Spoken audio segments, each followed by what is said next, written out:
শিমালি, যার আমলটা তার বাম হাতে আসবে এমনি এমনি আমলটা দিবে না।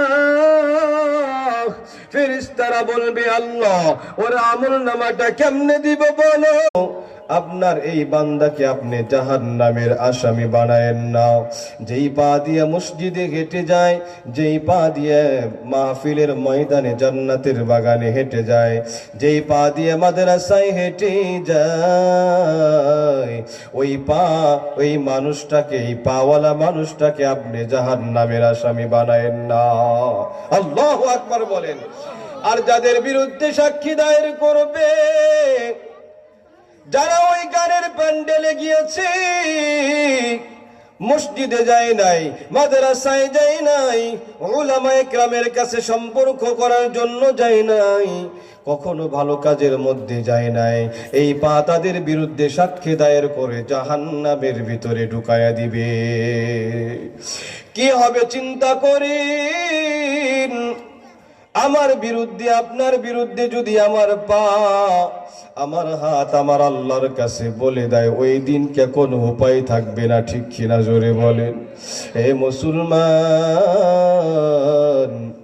আমার আল্লাহ তাআলা বলেন, শাহিদা আলাইহিম সামউহুম ওয়া আবসারুহুম। আল্লাহ তাআলা বলেন, এই যে আমরা কানে শুনি, চোখে দেখি, এই সব চোখ এবং কানও আল্লাহর কাছে সাক্ষী দায়ের করবে। আল্লাহু আকবার বলেন। শুধু তা নয়, আল্লাহ তাআলা বলেন, ওয়াকালু লিজুলুদিহিম লিমা শাহিদতুম আলাইনা। এই চামড়াগুলাও আল্লাহ তাআলার কাছে সাক্ষী দায়ের করবে।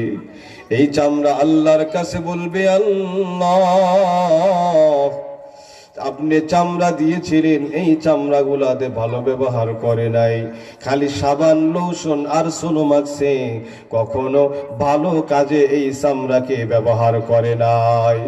আপনি আমি বলবো, রে চামড়া রে,